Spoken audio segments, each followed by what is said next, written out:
Thank you very much. I also want to recognize Rex Levengood and our facilities team. Tremendous work. It was facilities that really determined the best way to display the bell, and when you see the bell, came up with the design to protect the bell during its time here with the county. I want to recognize a few elected officials that are with us here today. Obviously, the Berks County Commissioners, Commissioner Rivera and Commissioner Barnhart and myself, but we're very pleased to have President Judge Tom Parisi with us. Thank you, President Judge. And we also have Jonathan Del Callo, our Prothonotary, with us today. And we also have Donna Reed from the Reading City Council, and we have Larry Medaglia, who is our Register of Wills. So thank you to those elected officials that are joining us. Just a couple other quick notes. There is literature that you can pick up that explains about the Berks County Liberty Bell. We also have a website for our committee. Donna and some others are here. I better stop because I don't know all of our members that are here, but we have an America 250 PA Berks committee. And thanks to Alvernia University and Heather Adams, who leads our website committee, we now have a website that is live, and it is America250PABerks.com. America250PABerks.com. There are a few citations that some individuals have that they want to present. That will be done after the program is over, but I would ask those that are involved in the program to stay up front for a brief opportunity for those representatives to be able to make those presentations. Beginning our formal program this morning, I want to recognize Jacqueline Victor. She is from America 250 PA, and she is the Director of Partnerships and Engagement. Jacqueline.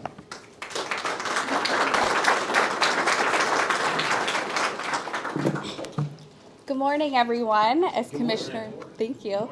As Commissioner Leinbach said, my name is Jacqueline Victor, and I'm the Director of Partnerships and Engagement for America 250 PA.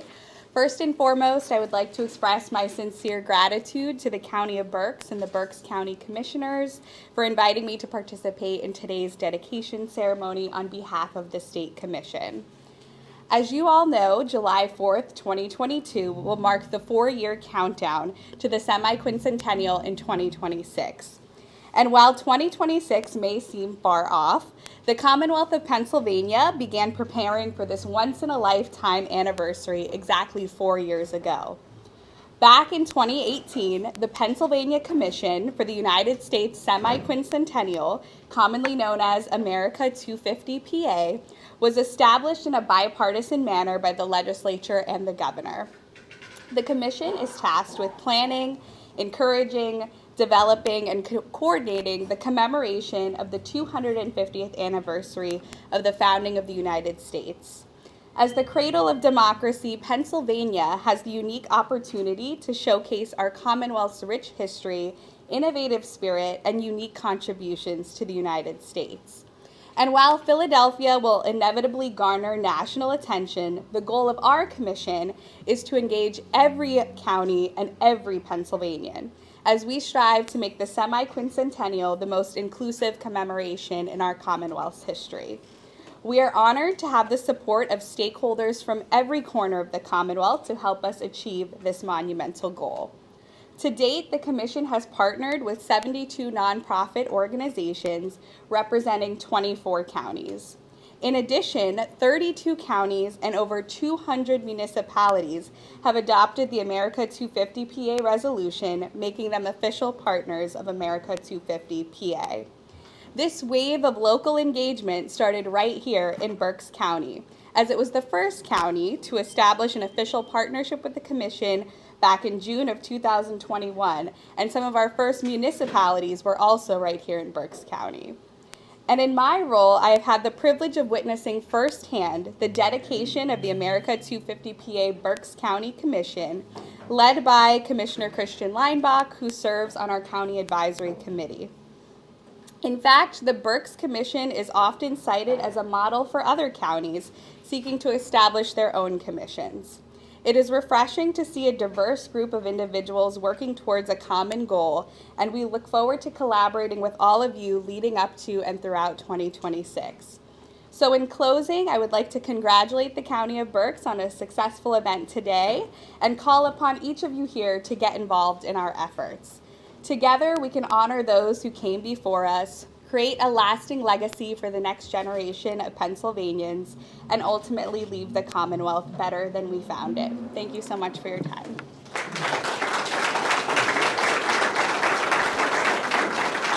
Thank you very much, Jacqueline. Jacqueline attends virtually almost all of our America 250 PA Berks committee meetings. Last December is where this story starts, and it's one reason I didn't recognize one other person that had a lot to do with putting this together, and that is my executive assistant, Anne-Marie Grill.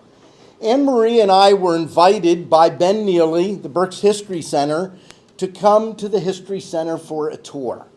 And we did. And as we're touring, I saw this bell.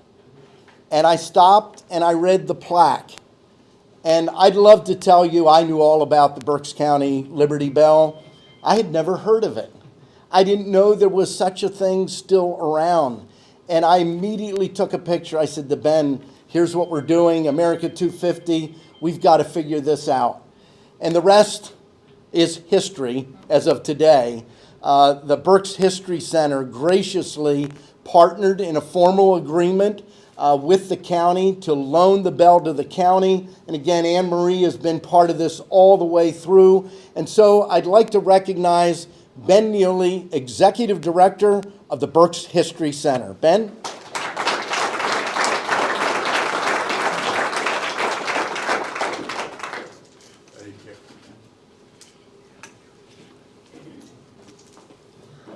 Good morning, everyone. I want to start off also by thanking the County of Berks and the commissioners for inviting the Berks History Center to be part of all of this. I'm very grateful also to our curator, Amber Vroman. Our staff always does so much work, and I get to come up to the podium and take the bow. So it's great being the executive director here. I'm also very excited to see all the different faces here, especially some young faces. You know, I've worked for museums and historical societies and now History Center all these years, and I'm often the youngest person in the room. And so I'm just so glad to see some younger generation here come in to take part in this. I think that's really important. We're very proud at the History Center of having the Liberty Bell as part of our collection. It's actually been with us since October of 1923. So we've been stewards of this bell for nearly 100 years now. And we were really excited at the opportunity to have it come here. You know, we've displayed it in our lobby ever since I've been with the History Center. It is on a stand that has helped display this bell for 150 years. And so it's very exciting to have it here where folks coming in and out be able to see it, and having it downtown again, not far from, you know, where it gained its prominence. So that's very exciting for us. I had once read that artifacts are historical events that are still ongoing. And when I read that, I thought that is a really profound thought. And it changed the way I looked at museum pieces thereafter. And I think this bell really encapsulates that. You know, it rang out on Monday, July 8th, 1776. And that was to call the people of Reading to the county courthouse in the center of Reading so that Sheriff Henry Vanderslice could read out the Declaration of Independence. And this is July 8th, and not even all the signers have not yet put their John Hancock on this document yet. It still has ink drying on this thing. And this is a very scary time, you know, in America. You know, often, you know, we live in a time where these events are shrouded in a lot of myth. You know, and we picture, you know, often, you know, I'll run into folks who picture all the patriots working in unison, walking, you know, arm in arm, agreeing on everything. We got to throw English out of here and cast off the yoke of the crown. But that wasn't the case. It was very complicated. And there were many people that were still holding out hope for reconciliation with the Crown in England as this document's being created. So, and all that uncertainty, they're gathering here, and this bell is calling those people together. And we're so fortunate here in Berks that, as that day passed and people, got wrapped up into the events of the Revolution and then in the birth of the new nation and just getting on with dealing with their daily lives. Farmers still had to farm and artisans still had to produce things to sell and people had to get on with their lives and earn a living. Well, this bell, it went on a bit of a journey, but it wasn't forgotten, and its importance wasn't forgotten. And the chimes that rang out on July 8th, they reverberated through all the years, and here we are in 2022, and it's pulled us all together into this room. And hopefully we'll continue to pull people through this lobby to come in and learn about it. So we're taking part of something I think is very important, and I'm glad we're all here together today. I wanted to say that I think that this bell now, it represents the sacrifice the people made at that time, for themselves and for us today. And I hope, and we unveil it and we take a look at the bell, we can kind of appreciate their sacrifice today. That's all. Thank you. Stay up here. At this time, I'd like to ask Commissioner Barnhart, Commissioner Rivera to come forward, Jacqueline Victor, Ben Neely, as we unveil the Berks County Liberty Bell. Jacqueline?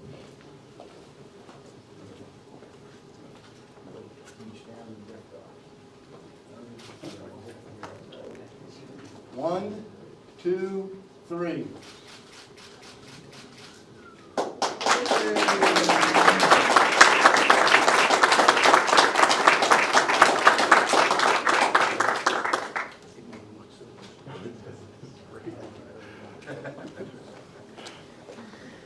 At this time, I'd like to recognize my colleague, Commissioner Kevin Barnhart. I do want to thank Commissioner Barnhart and thank Commissioner Rivera for their support in this effort. You might think something like this is easy. It is not. It was complicated, but they supported it from the beginning and all the way through. Commissioner Barnhart. Thank you, Commissioner. Good morning and welcome, everyone. Truly, it's an honor to be here today. I had little, if anything, to do with this. Certainly my colleague initiated the whole process along with many people here in the county. Rex and his team, Ron Seaman, Pam Schupp, Britt Frankowski. I'm going to forget a few people. But everyone pulled together to make this happen. It's amazing how much time it takes and the intricacy of moving something like this from the History Center, where it's now close to where it originally was. And if you follow in the pamphlet the history of this traveling bell, it's pretty amazing that it came back here today. I just like to reflect back in 1776, when to alert people, they rang a bell at the town square. Now we alert people by text. We're here in air conditioning with cameras and cell phones. It's amazing how far we've advanced. But we also don't take into account the true independence. And we need to remember that our independence is precious. It's something that they fought for and died for. And to think about 56 brave souls sitting in Philadelphia in the sweltering heat in their colonial garb, not like we are today, really putting their lives on the line, because ultimately, if they would have lost the struggle for independence, they would have been hung. So 56 people carried this on and made sure, basically they signed theoretically in blood, but they were willing to give up their lives for our independence that we should not be taken for granted today and always. So thank you again to everyone to put this together, and the family that has the other unveiling piece here today. So this is really, really an honor to be here today, and I think this is going to get thousands upon thousands of views. Not like it wasn't getting viewed at the History Center, but it's great to have this here in downtown Reading, as we have thousands of people come through this building on a weekly basis that can really enjoy this treasure that Berks County has to offer. So thank you and God bless you, everyone.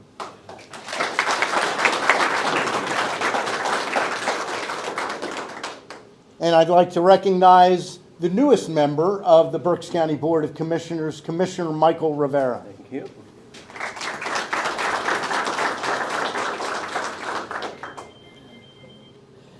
Good morning, everyone. It's a pleasure to be here today, and I want to welcome you and thank you for joining us today for the Berks County Liberty Bell dedication. What an honor it is to be able to have such a great piece of history, but not only of Berks County history, but of the history of our nation as well, right here in Berks County. I want to thank the Berks History Center for loaning this piece of history to us. I want to thank Ray and Barbara, who will be speaking shortly as well. And also want to thank Pam, the rest of our staff, as well as Rex and the Facilities Department for helping us coordinate and put this together. When preparing for this event, I was asked to review the translation of the Declaration of Independence to Spanish. That made me sit down and read it with more thought and diligence. While reading it, various points popped out to me. One of them in particular was the one that said, endowed by their Creator with certain unalienable, which means impossible to take away or give up, with certain unalienable rights, that among these are life, liberty, and the pursuit of happiness. Thomas Jefferson described the term liberty in the Declaration of Independence as unobstructed action according to our will within limits drawn around us by the equal rights of others. According to Merriam-Webster, liberty is the quality or state of being free, the power to do as one pleases, freedom from physical restraint, freedom from arbitrary or despotic control, the positive enjoyment of various social, political, or economic rights and privileges, and the power of choice. Colonist firms came to America for more freedom. They came to America because they wanted political liberty. They wanted religious liberty and economic opportunity, among others. And people gave up their lives for this. At times I ponder if in today's divided society, we're all able to enjoy the same liberties. The liberties to have our personal, economic, familial, political, religious, and societal beliefs, the power to choose them. That liberty is for everyone, even for those we disagree with, for those who think differently than we do, for those who act differently than we do, for those who speak differently than we do, and for those who have different political points of view than we do. We do not need to agree with everyone. We do not even need to like them. But we need to understand that they have the same unalienable liberties that we do to make our own choices.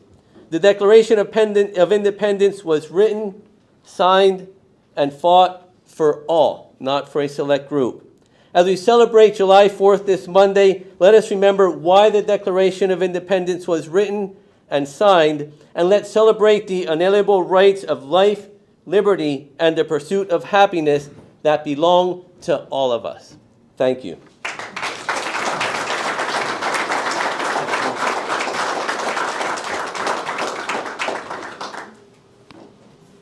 We're not just here because of a Berks County Liberty Bell. As you know, the bell was rung on July the 8th, 1776, calling people together for the first reading of the Declaration of Independence. We are absolutely blessed today to have Ray and Barbara Blydenberg. I want to ask them to please come forward. Ray and Barbara Blydenberg are Berks County residents, and a number of years ago, they were blessed to be able to acquire a unique copy of the Declaration of Independence. And so, Ray and Barbara, tell us a little bit about it before you unveil the Declaration. Thank you. Yep. All right. Good morning, everybody. As you can tell, I'm not a public speaker. I don't have a tie on, but I do have some interesting history here for you. Well, after the Declaration of Independence was signed, as you know, it went into the archives and was protected. But during that time period when it was first signed, it was looked at and examined by, you can imagine, a lot of people everywhere. So at about the time of 1820, the original Declaration of Independence was starting to show wear and tear a little bit. So what happened is John Quincy Adams decided that he wanted to start a preservation of the Declaration. And he was secretary at the state of the time, and he commissioned a person named William Stone. And what Mr. Stone was given the chore to do was to engrave the actual original copy onto a copper sheet for printing. And so William Stone took on that task, and originally in 1823, he was ready to start producing copies of the Declaration of Independence, but it was going to be on vellum.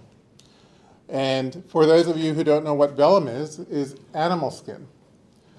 So what had happened is 20 copies were produced, but the quality of the Declaration of Independence was not at this level that Mr. Adams wanted to be able to present to the colonists. And so later on, after some time in 1843, they took the original copper copy and then started to produce copies on some rice paper. And so what that was going to be done was in 1840 they were going to send them to different parts of the colonies in a book. So what Barbara and I have been fortunate to be able to recover was one of the original 500 that were produced back in 1840. And if you look at this closely, you'll see creases in it. And that was because it was folded up in a book that was delivered to one of the colonists, or the colonies at the time, and was on display. And then Barbara and I, we travel around to different parts of the world, and we were able to collect this at a public or private auction, and we were able to then bring it to our collection, and it's here in our great county.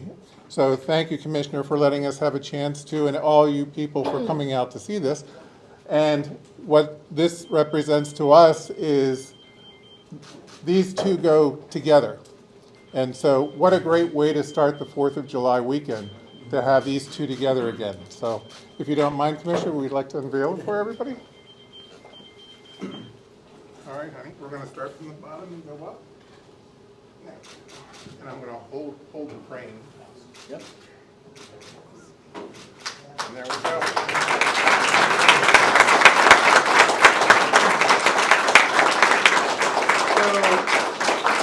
Just so you know, when the Declaration of Independence was written, Jefferson was the main instigator of creating this. But when you look at the signatures, I don't know if you know or not, but you notice that they're kind of uneven on the document.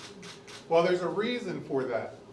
And so basically, it's signed by people in the colonies as to the geographical locations. And so New England in the Northeast was on that side, and as you go west, the colonies, there weren't as many. And so that's why there's less signatures on that part of the document. And so thank you for letting us present this to everybody, and we hope you enjoy it. Thank you.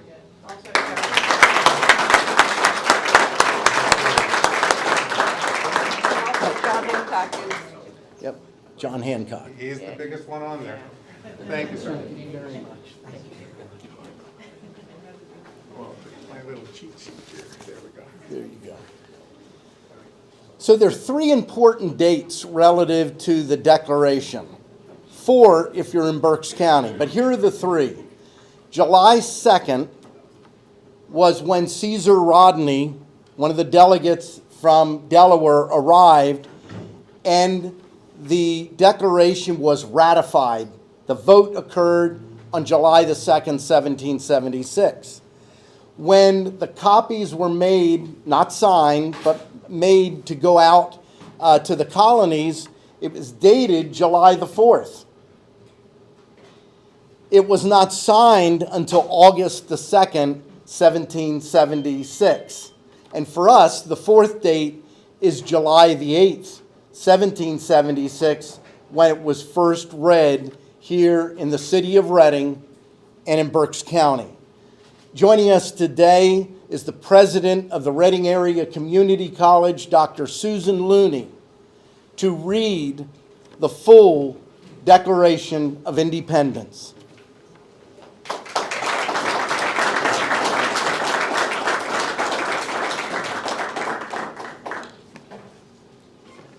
In Congress, July 4th, 1776, the unanimous Declaration of the 13 United States of America, when in the course of human events it becomes necessary for one people to dissolve the political bands which have connected them with another, and to assume among the powers of the earth the separate and equal station to which the laws of nature and of nature's God entitle them.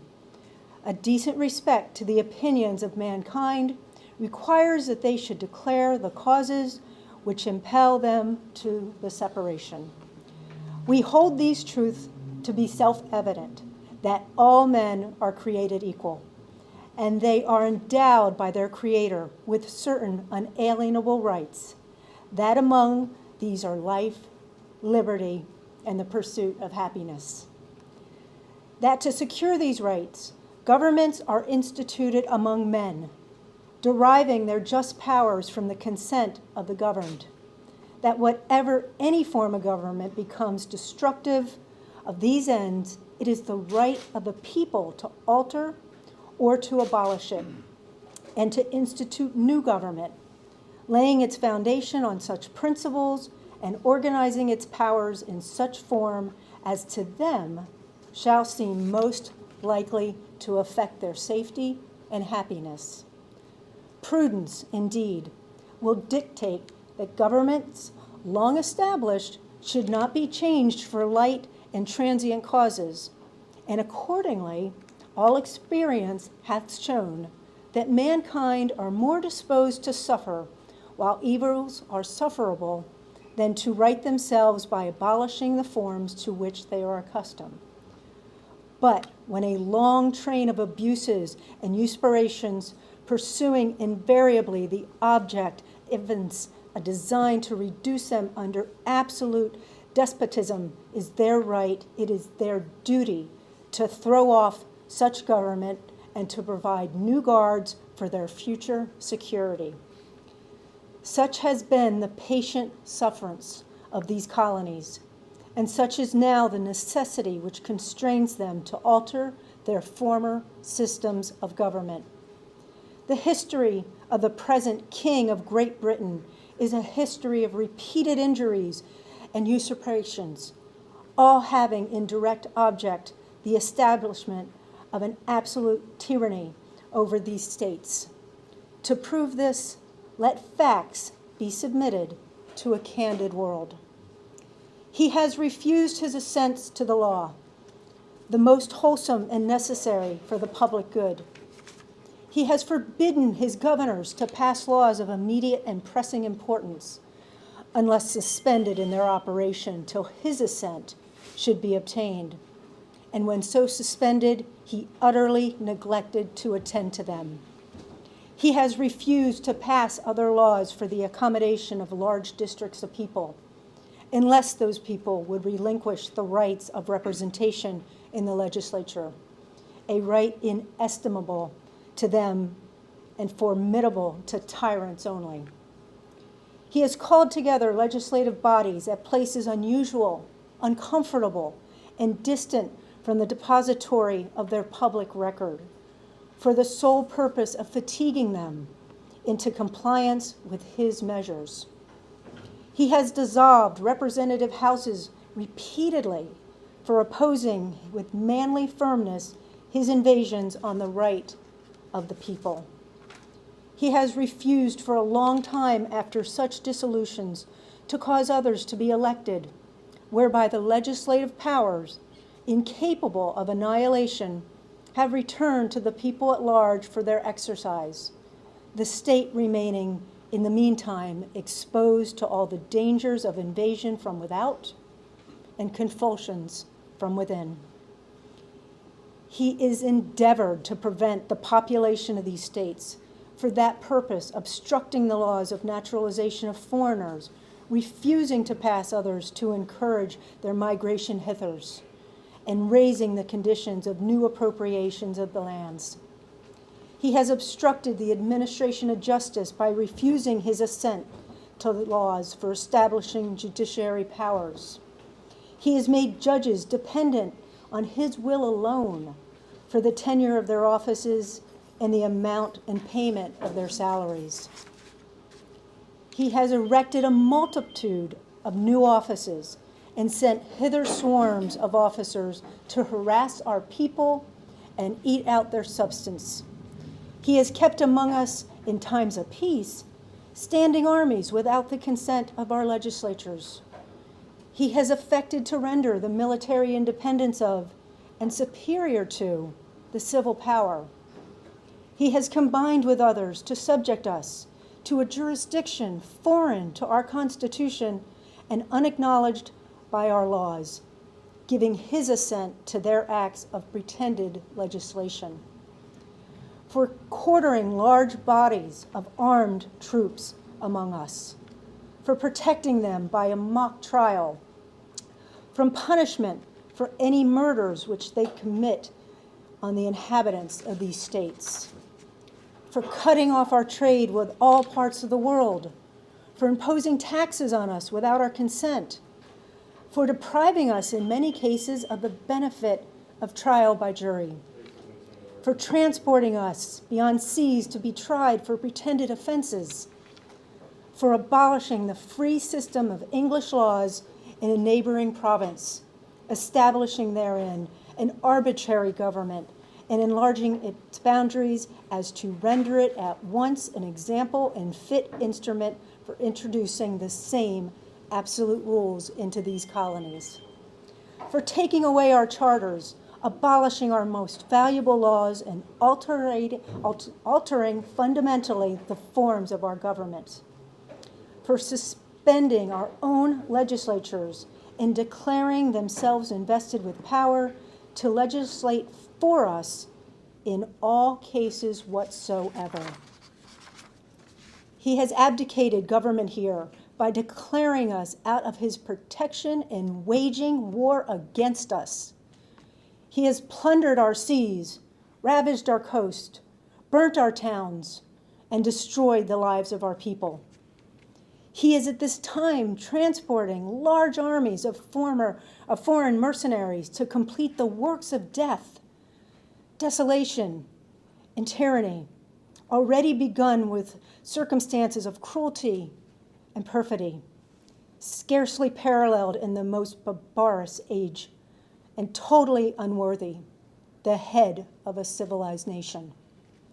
He has constrained our fellow citizens, taken captive on the high seas to bear arms against their country, to become the executioners of their friends and brethrens, or to fall themselves by their hand. He has excited domestic insurrections among us and endeavored to bring on the inhabitants of our foreigners, our frontiers, and mercilessly Indian savages whose known rule of warfare is an undistinguished destruction of all ages, sexes, and conditions. In every stage of these oppressions, we have petitioned for redress in the most humble terms. Our repeated petitions have been unanswered only by repeated injury. A prince whose character is thus marked by every act which may define a tyrant is unfit to be the ruler of a free people. Nor have we been wanting in attentions to our British brethren. We have warned them from time to time of attempts by their legislature to extend an unwarranted jurisdiction over us. We have reminded them of our circumstances, of the immigration and settlement here. We have appealed to their native justice and benignity, and we have conjured them by the ties of our common kindred to disavow these usurpations, which would inevitably interrupt our connections and our correspondence. They too have been deaf to the voice of justice and of consanguinity. We must therefore acquiesce in them as we hold the rest of mankind, enemies in war, in peace, friends. We therefore, the representatives of the United States of America in General Congress, assembled, appealing to the Supreme Judge of the world for the rectitude for our intentions, do, in the name and by authority of the good people of these colonies, solemnly publish and declare that these united colonies and of right ought to be free and independent states, that they are absolved from an allegiance to the British Crown, and that all political connections between them and the state of Great Britain is and ought to be totally dissolved, and that as free and independent states, they have the full power to levy war, conclude peace, contract alliances, establish commerce, and to do all other acts and things which independent states may of right do. And for the support of this declaration, with a firm reliance on the protection of divine providence, we mutually pledge to each other our lives, our fortunes, and our sacred honor.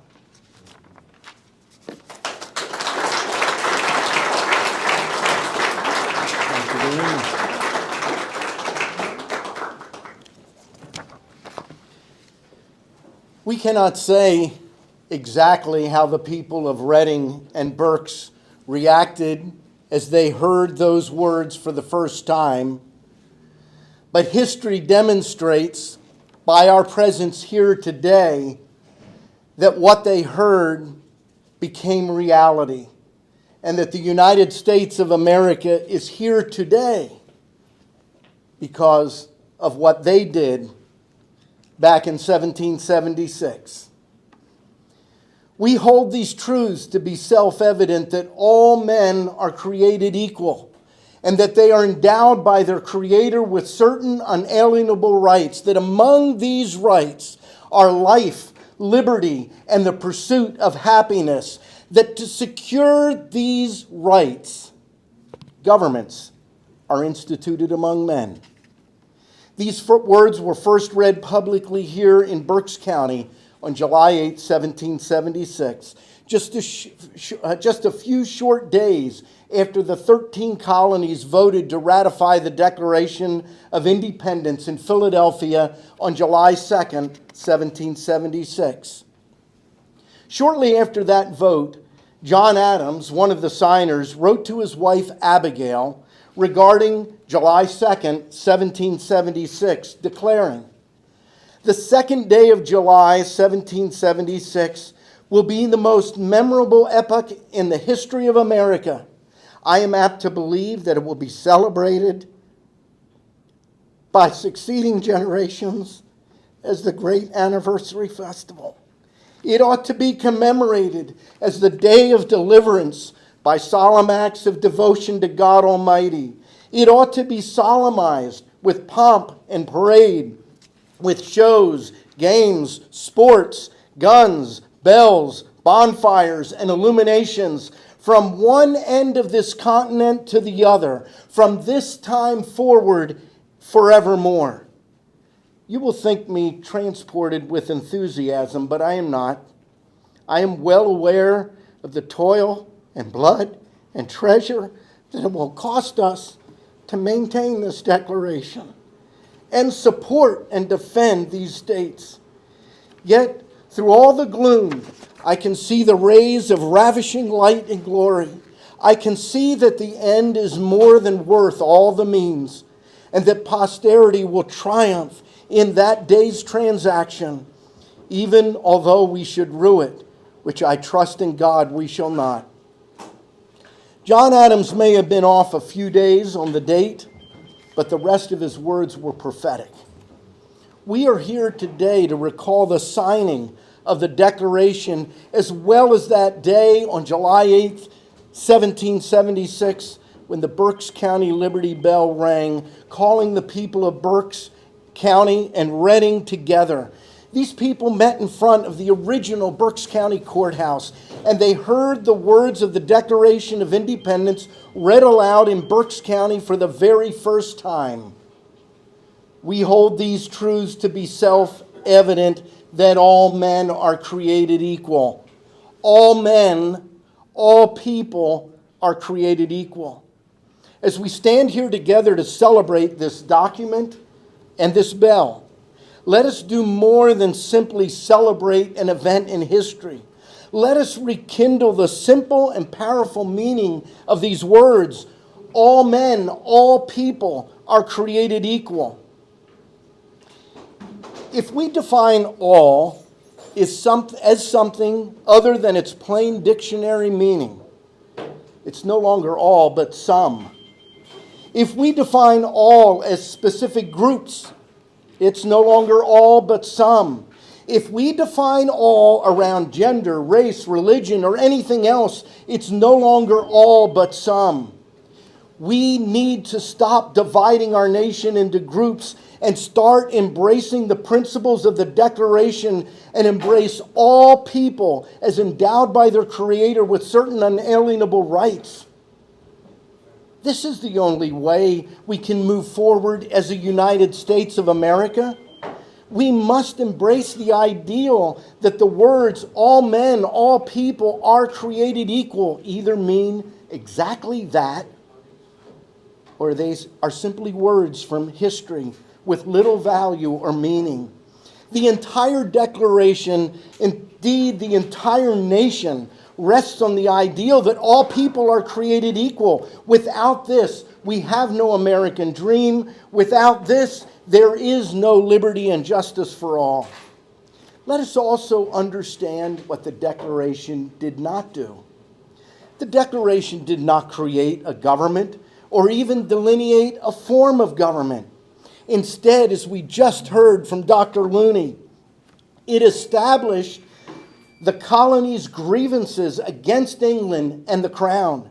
It outlined the concept of God-given liberty and rights, and it established that the purpose of government was to secure these rights. As Lincoln, on numerous occasions, pointed the nation back to the Declaration, so we must return to that same message today. The Declaration of Independence outlines the core purpose of good government, the ideal of all men, all people are created equal as the objective and summit we as Americans must and should hold up as the standard this nation must follow and seek to attain. Abraham Lincoln, in a Springfield speech on June 26, 1857, addressed this very point. They, the authors of the Declaration, simply meant to declare the right so that the enforcement of it might follow as fast as circumstances would permit.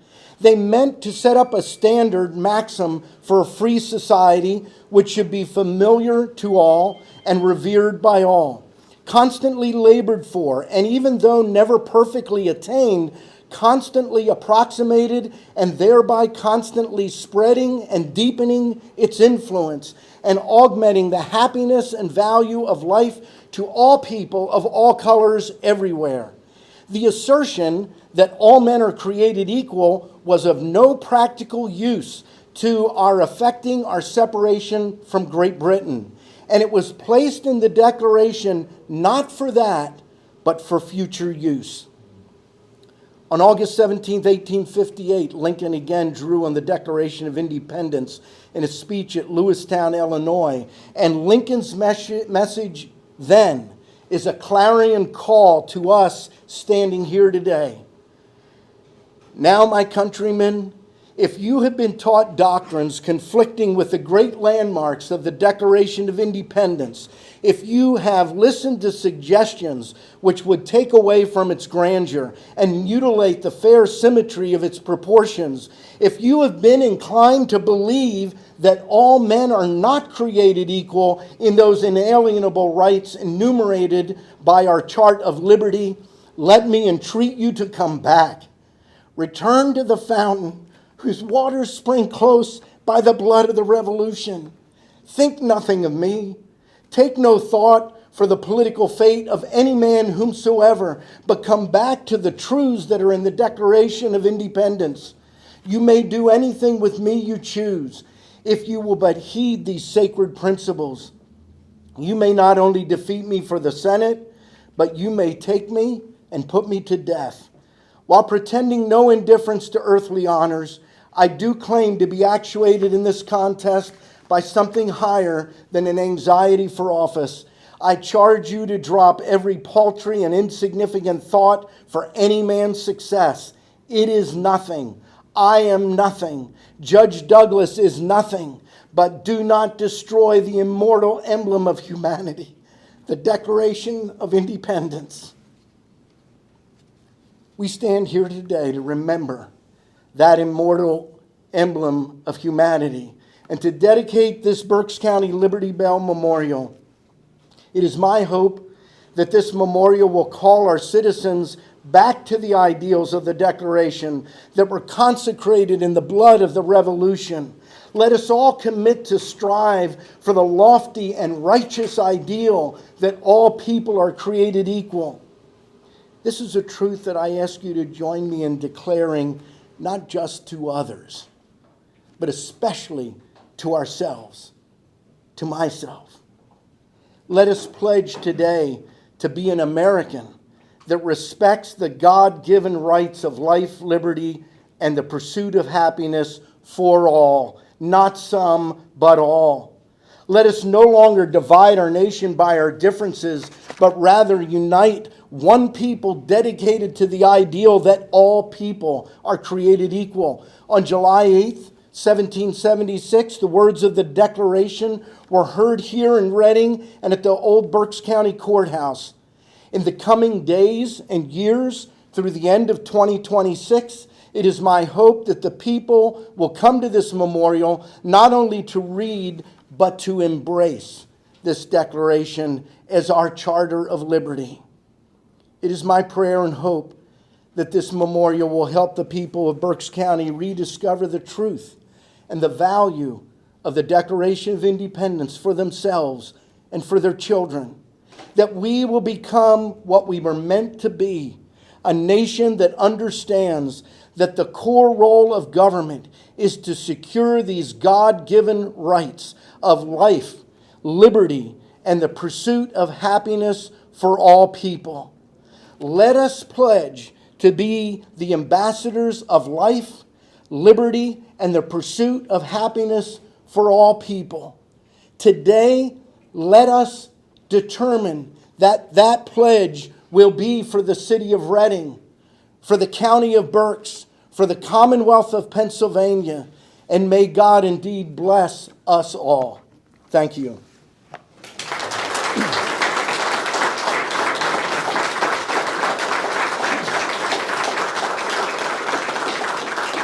That ends our program. I asked those that were involved in the program if you'd come up front. I believe Madison is here from Congressman User's office. She has a citation. Is she here somewhere? Yes. There she is. You can come up as well. If there's anyone else that has a citation, you may do the same. Come on up. Commissioner.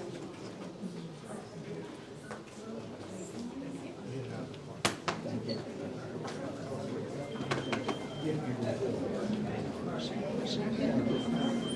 Thank you very much for your participation.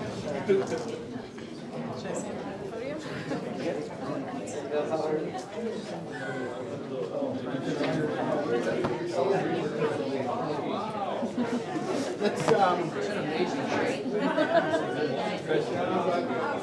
this is great. By the way, yes, beautiful.